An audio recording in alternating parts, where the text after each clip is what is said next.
हाँ जी बच्चों, आज मैं टाइप ऑफ डिमांड के बारे में बता रही हूँ। मैंने आपको बताया था तो इसमें ऑडियो में कि डिमांड टू टाइप होती है। एक तो इंडिविजुअल डिमांड होती है, एक मार्केट डिमांड होती है। इंडिविजुअल डिमांड एक कंज्यूमर की डिमांड होती है कि वह एक निश्चित समय में एक निश्चित प्राइस पर जो खरीदता है, जो कमोडिटी खरीदता है, वह उसकी डिमांड है, जिसको वह अपनी इच्छा से और अपनी क्षमता के अनुसार खरीद के कंज्यूम करता है। तो यहाँ पर मैं इंडिविजुअल डिमांड का एक शेड्यूल बता रही हूँ और उस शेड्यूल को मैं ग्राफ पर प्लॉटेड करके आपको समझाऊंगी। तो देखिए, यहाँ पर हमने मैंगो है, ये मैंगो की प्राइस है 25 रुपीज़ पर केजी मैंगो है, और 25 पर केजी मैंगो में एक कंज्यूमर 1000 ग्राम मैंगो खरीद रहा है। उसके बाद जैसे जैसे इसकी प्राइस बढ़ती जाती है तो वैसे वैसे क्वांटिटी कम होती जाती है। बच्चों, आपको नॉन होना चाहिए कि डिमांड में मैंने आपको बता दिया है कि प्राइस और क्वांटिटी में इनवर्स रिलेशन होता है। जैसे जैसे प्राइस बढ़ती है, क्वांटिटी कंज्यूमर कम करता जाता है। तो ऐसी कंडीशन यही पाई जा रही है। तो अब 50 रुपीज से मैंगो 75 रुपये पर केजी हो गया है। तो यहाँ पर एक कंज्यूमर ने क्वांटिटी कम कर दी और वो हाफ केजी यानी कि 500 ग्राम ही मैंगो खरीद पा रहा है, और 100 रुपये मैंगो होने के बाद उसकी क्वांटिटी और कम हो जाती है। तो इस शेड्यूल को हम ग्राफ में प्लॉटेड कर रहे हैं। तो देखिए बच्चों, यहाँ ओवाई एक्सेस पर हमने प्राइस शो की है और ओ एक्स एक्सेस पर हम क्वांटिटी शो कर रहे हैं। तो क्वांटिटी और प्राइस का किस तरह से रिलेशन है, इसको इस ग्राफ के थ्रू बताया जा रहा है। ये आपका डिमांड कर्व है।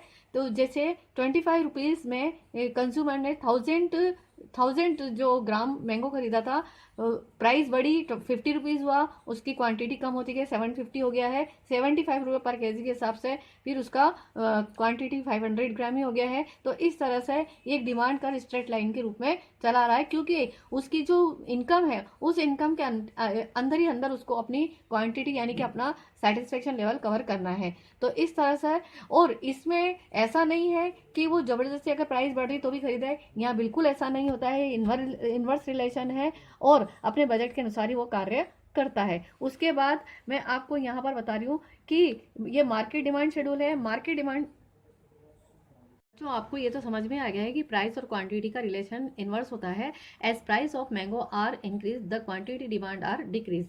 अब मैं आपको मार्केट डिमांड शेड्यूल बता रही हूँ, जो सेकंड टाइप ऑफ डिमांड है।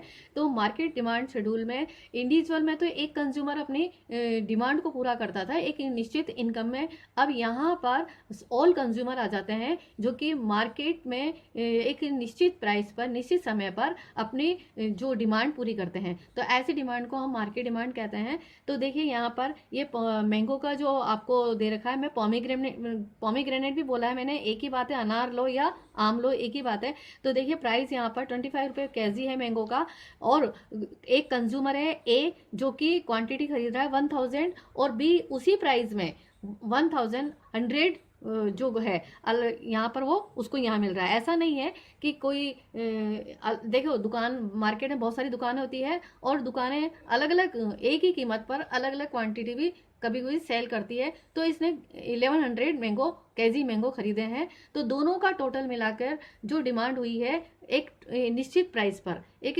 कंस्टेंट प्राइस 25 रुपीज़ में जो डिमांड पूरी हुई है वो 2100 केजी मैंगो की हुई है। तो टोटल आ जाएगा इसमें। उसके बाद जैसे ही प्राइस बढ़ी 25 से 50 रुपीज़ हुआ, तो कंज्यूमर ए ने 750 केजी और 750 ग्राम, और बी ने 800 ग्राम मैंगो खरीदा। तो दोनों का टोटल मिलाकर 1550 ग्राम मैंगो हो चुका है। तो यानी कि 50 रुपये में, मार्केट की प्राइस तो 50 रुपीज़ ही है, लेकिन क्वांटिटी कितनी मिल गई है उसको, टोटल 1550 रुपीज़। उसके बाद 75 रुपीज़ बढ़ने पर कंज्यूमर ए ने 500 ग्राम और इसको 475 ग्राम ही मिला है। तो दोनों का टोटल मिला के 975 मिल गया है। तो बच्चों देखिए, यहाँ पर हम इसको ग्राफ पर प्लॉट करेंगे।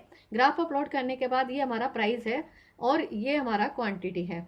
तो क्वांटिटी है, तो ऐसी कंडीशन में यहाँ पर हम दोनों कंज्यूमर के डाटास को देखेंगे कि हाईएस्ट, लोएस्ट और हाईएस्ट डाटा में क्या अंतर है।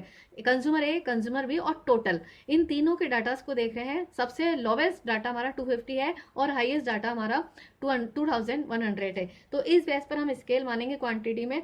तो देखिए, क्वांटिटी में 250, 500, 750, 1000, 1250, 1500, 750, 2000 और 2250। तो इस तरह से हमने इसकी क्वांटिटी को शो किया है और उसके बाद ये प्राइस हमने शो की है और प्राइस के अकॉर्डिंग हम क्वांटिटी का जो ये कर्व बना रहे हैं, ये हमारा डिमांड है एक्सेस डिमांड का भी। ये ईडी है, वहां पर वो डी था, ये एक्सेस डिमांड कर्व है जो कि टोटल मार्केट को शो कर रहा है, टोटल मार्केट डिमांड को शो